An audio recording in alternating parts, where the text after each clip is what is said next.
All packed up, ready to continue on.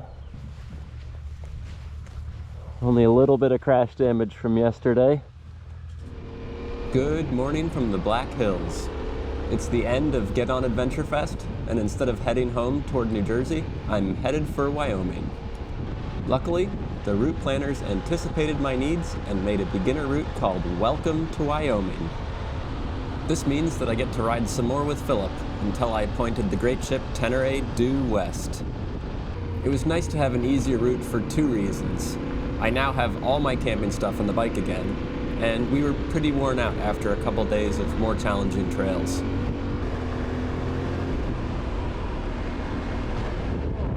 But we weren't completely free from danger.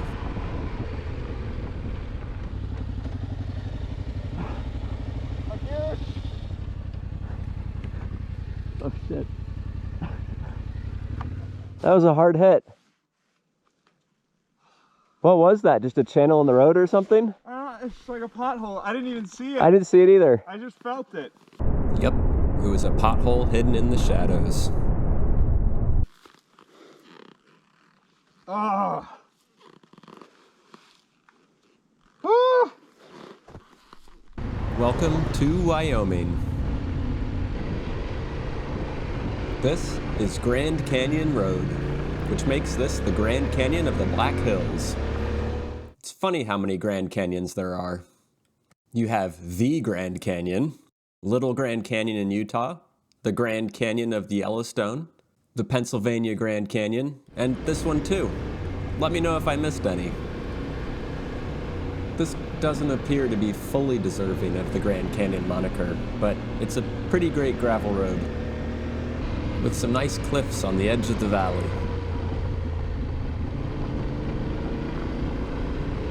We even got to play cowboy and herd some cattle.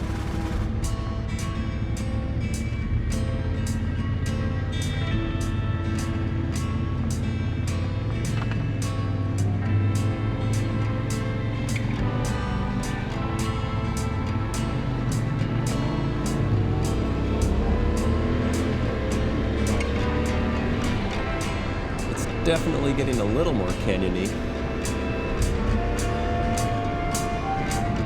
And it just keeps getting better. This road is definitely worth a visit if you're in the Black Hills. It even made it onto the DVRs, so it shouldn't be hard to find.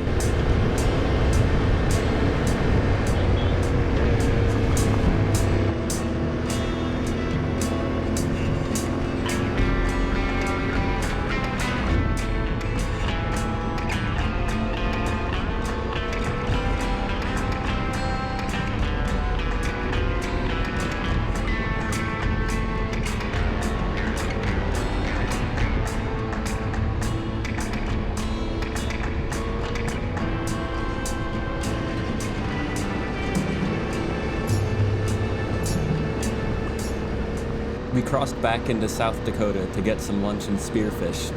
Then we headed up Spearfish Canyon, another amazing road that I recommend getting up early to beat the traffic. Otherwise, you're likely to spend the whole time at 35 miles an hour like we did. Everyone in South Dakota goes exactly 35 miles an hour.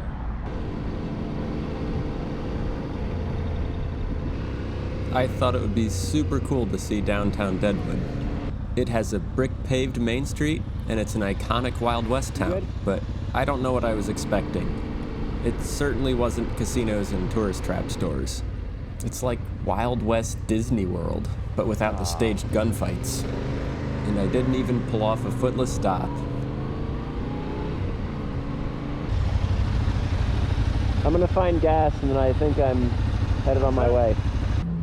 It was time to part ways and set a course for the Bighorn Mountains in Wyoming, which was a bit sad because Philip was such a good riding companion. And to think, if I didn't sign up to ride around in a field for 2 hours in the middle of the beautiful Black Hills, I probably would have ended up riding around by myself.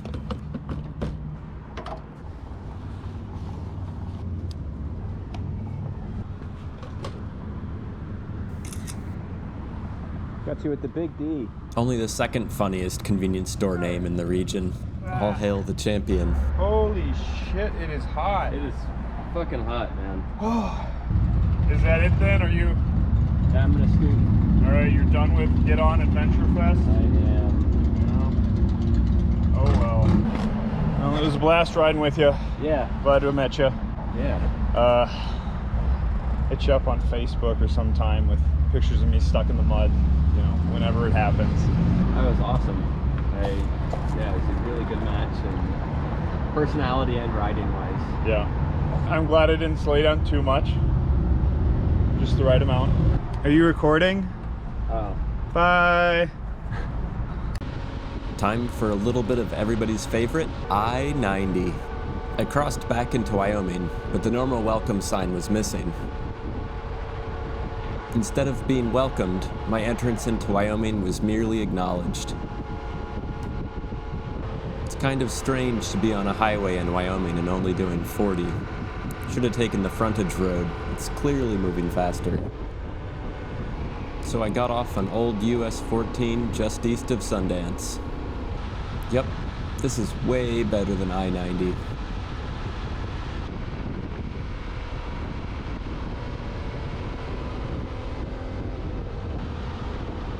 Look, off in the distance.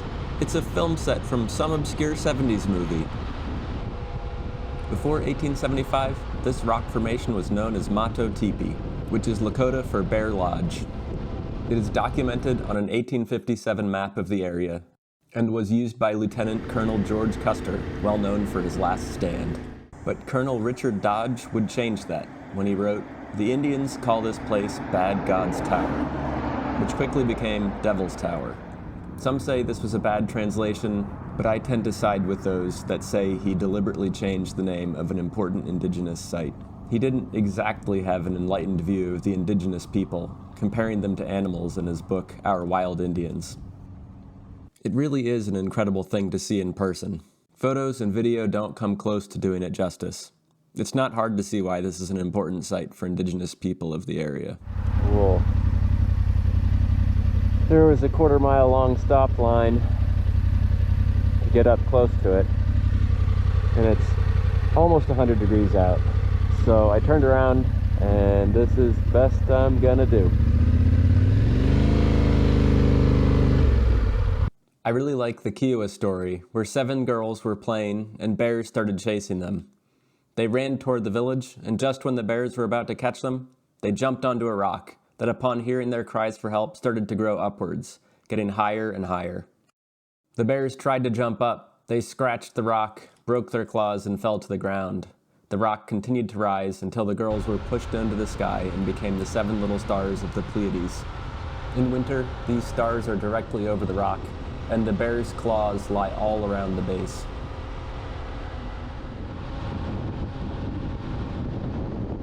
This has to be the most locomotives I've ever seen in one place. There are 2 or 3 tracks filled with them for nearly 2 miles. I am just east of Gillette, Wyoming, and trying to get to Buffalo for dinner time. And here's Gillette's 90 megawatt coal-fired power plant. Just stunning to look at. I made a small error. I did not think it would be 67 miles with no gas. I got about 17 miles into it before realizing that, and I definitely didn't have that much gas left. So I had to turn around and backtrack 17 miles to the wonderful Sinclair Dinosaur gas station. Oh well. If you see gas, get gas. Lesson learned. Westward to Buffalo!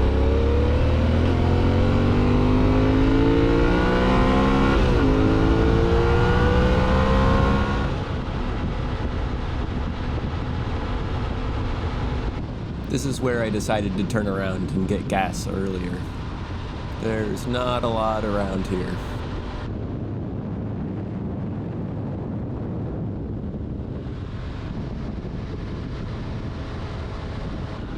The Bighorn Mountains are just coming into view.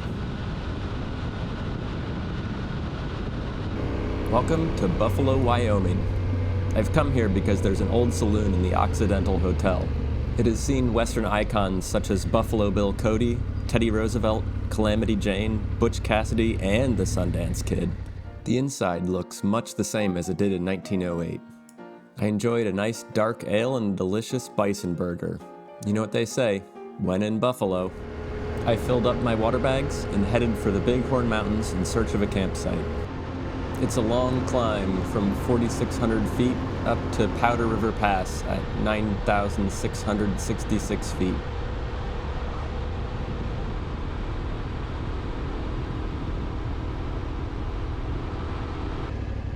I saw a moose. I was walking across the road. I saw it walk into the woods, and I even caught it on camera, I hope.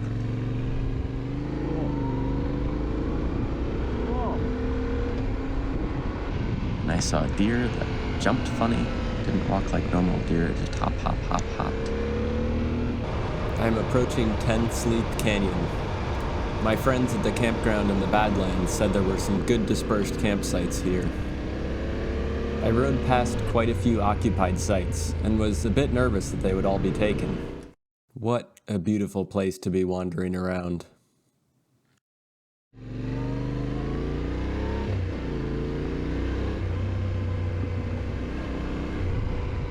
And just like that, only 100 feet down the road from a magnificent vista is an unoccupied campsite.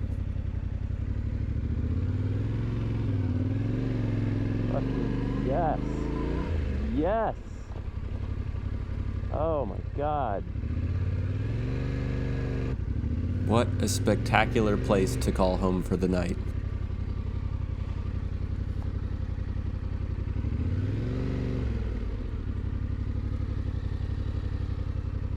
This is the view from just up the road from the campground. My friends in the Badlands were right. This place is epic.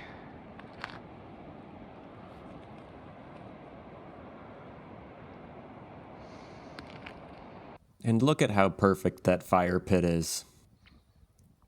What a day. Rode from Sturgis, up all around the Black Hills, into Wyoming, back into South Dakota to spearfish. Then I headed for Wyoming and saw Devil's Tower, and it was 100 degrees. I had an amazing bison burger at the Occidental Hotel. And then I rode up into the Bighorn Mountains. I found a great little campsite with some fire rings, and I got some wood ready, and I have a little fire going, and it's gonna be a good night. Oh, also, it dropped to 70 degrees when I climbed up here, so I'm grateful for the cool weather.